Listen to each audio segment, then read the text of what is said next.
There's nothing like finding a hidden gem, as long as you don't become food for predators. This is one of those classic spots that you just drive right by. You don't even notice it's there. And the only reason we noticed this today was because there's a flat, calm lock here. Look at that gorgeous reflection. And there's the road. You can see the road just up there. We saw it from the road. And actually what drew us in was the reflections of the trees that you could see along the shoreline, which I think we will try and maybe get a shot of, but this'll do for me. Fantastic lake mountain shot.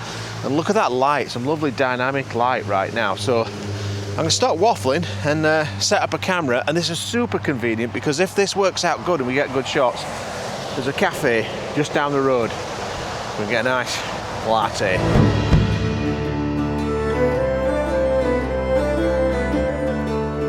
All right, let me just show you this composition. It's really quite obvious, but with a good bit of light, I think it's going to work. Let me show you this. So it's really dead simple. I've just put this mountain reflection slap bang in the middle of my frame. So I'll just make that a little bit darker. You can see the sky is lovely and moody, but if I brighten this up, you'll see, ooh, there's a nice little hot spot there on that mountain. As the light weaves its way through the valley, it creates these delicious hot spots in all of this greenery. And this is about as green as it's ever gonna get. And so I'm waiting for those moments where you get that lovely splash of light, and then of course you get that light reflected in the reflection. Ooh, love that little bit of cloud there right now. I'm just gonna take that shot. As I said, very obvious composition. I don't even have any foreground. It's as simple as it gets. And it's the light that's gonna make it. So right now you can see that's just a little bit flat, but when I get that little blast poking through and it just starts to light up, this shot will come to life. I can just see it happening on that mound over there. What I'd like is for that to hit the tree line. That would be absolutely fantastic. Ooh, and I think it's just starting to happen. Look at those trees lighting up there. So I'll just keep shooting. Oh yeah, now you're talking. I'll just keep shooting, and I think eventually I'll get the right moment. And if I do, here's a shot.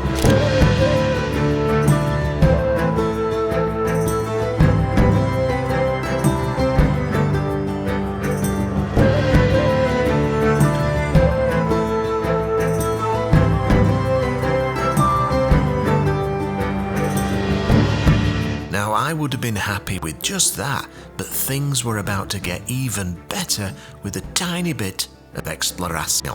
So while we're just waiting for a bit more light to come, I've noticed this runoff from the loch. Kind of looks like a flat river. And man, I think there are some fantastic compositions to be had in here because it's just so lush and vibrant. The thing is, I think we'd have to be nipples deep in order to get the comp, but if I wasn't doing a workshop meetup tonight, I would totally be in this river. And I love this kind of stuff, you know, when you find hidden gems that you had no idea they even existed. Now I'm seeing stuff that I've got to come back with hip waders, chest waders.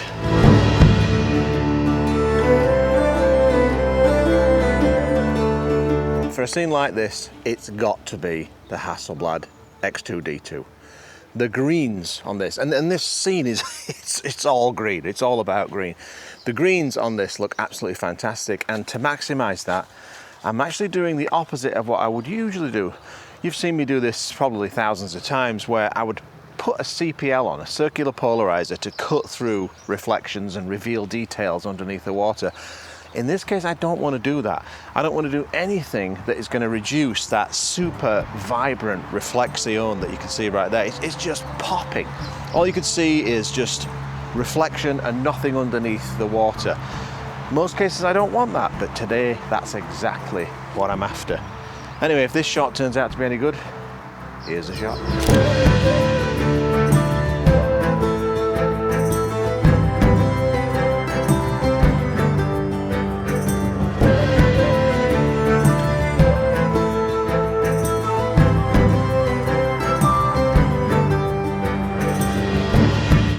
This day, we actually got quite lucky with the bugs.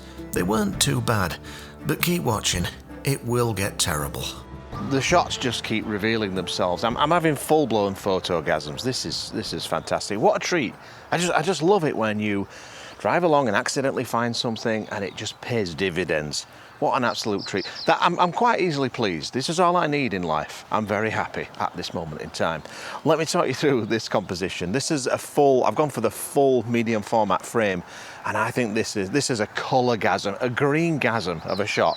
Let me show you this. So to me, it's all about this tree. You got this tree leaning over the river. What I love is the counterbalance of this tree here with these on the other side, and then you could see this row, this almost like a terrace of trees on the edges of the creek, just going down off into the distance, and that reflection is just gorgeous.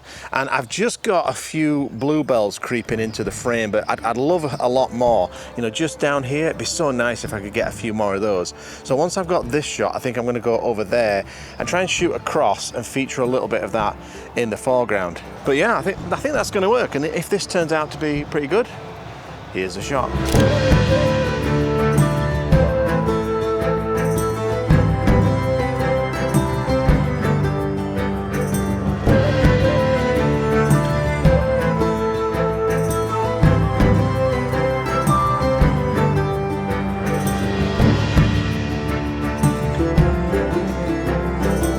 I'm quite delighted with that. What an absolute bonus. Beautiful spot. This is going to be on my regular list now. But I'm happy with those shots, but my stomach is grumbling. I'm hungry.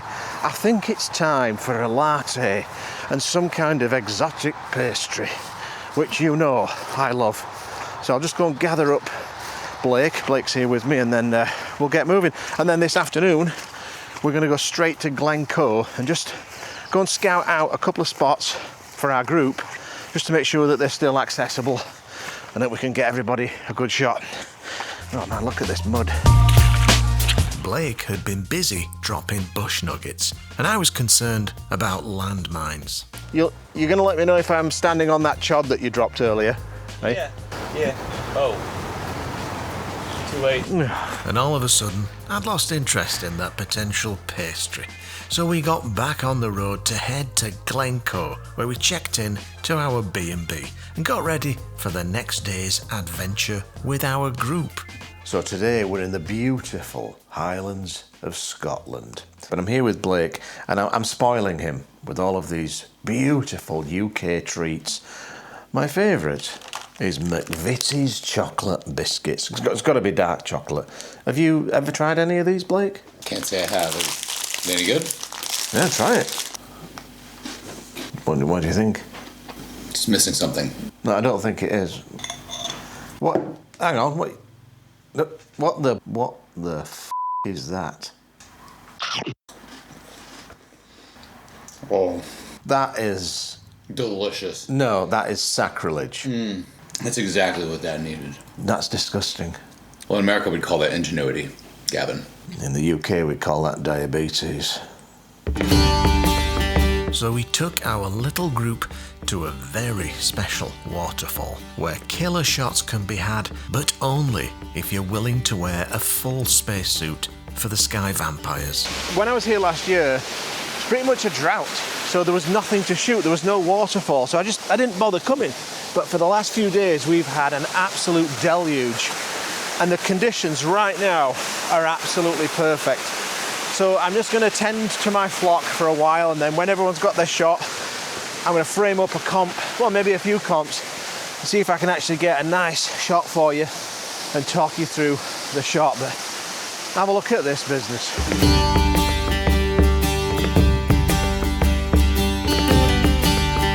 All right, so today, because we're deep inside this forest, we're all having to deal with the horror that is midges, blood-sucking vampire bastards. Actually, I don't know if they actually suck your blood or just vomit on you to make you sting and welt up in a... Hey, get out, don't know penetration on this workshop. That costs extra. Anyway, I found an award-winning shot that I'm going to show to all these guys so they can copy. But let me just show you this on the back of the camera, and I'll explain my comp. Right, so obviously it's all about the bridge and the waterfall. But what I'm trying to do is frame those two elements with these trees on either side and an absolute photogasm of colour that you can see around here. And I'm trying different shutter speeds. I'm going to try some faster ones and some shorter ones, but that's the easiest part. What I'm trying to make sure is that all of these little flowers and all of this greenery on the sides, I want to make sure that that is really, really sharp. So I might have to do a faster exposure so that they're not moving with all of this air movement. But that's the composition, very, very simple. And if this shot turns out to be absolutely tremendous, here's the shot.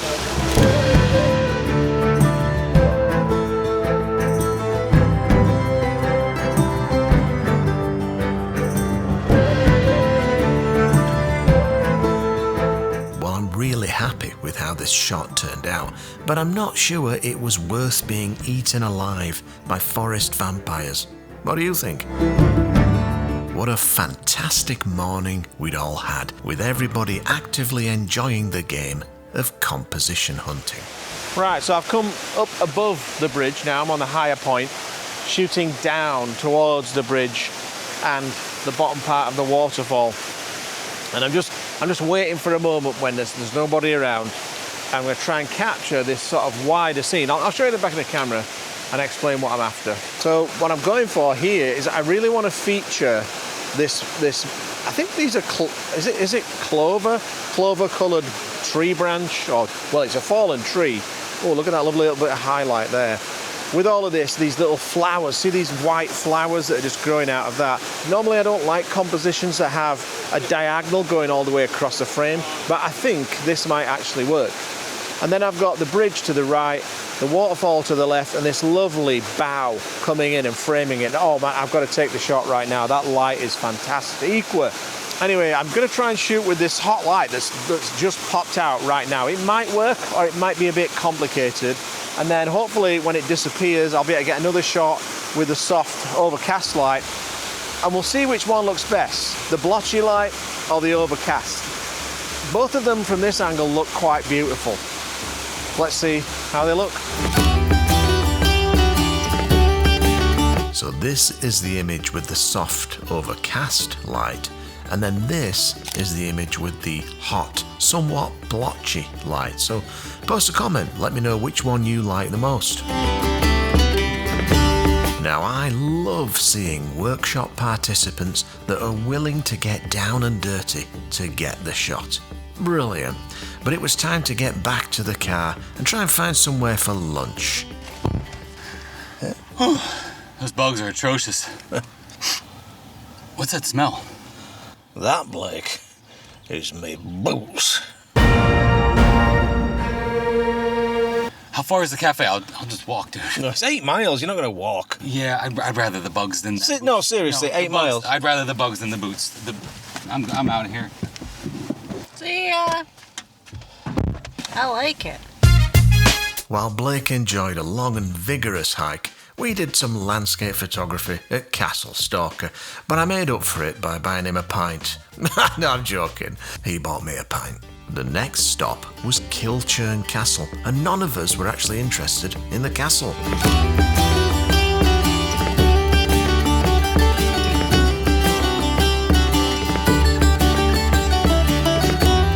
Does it get more quintessentially Scottish than a Highland cow, a sheep, and some geese hanging around by a gorgeous loch, where Tim managed to sink boulders deep into a bog? Now, you know, if that had been me with my girth, I would have been up to my chin. Thankfully, Tim had signed the waiver. Whoa! I just want to say a huge thank you to all of these Patreon supporters shown here. You really do make it possible for this channel to continue. And if you're interested in becoming a patron, I'll put a link in the description below. Thanks for watching. Bye-bye.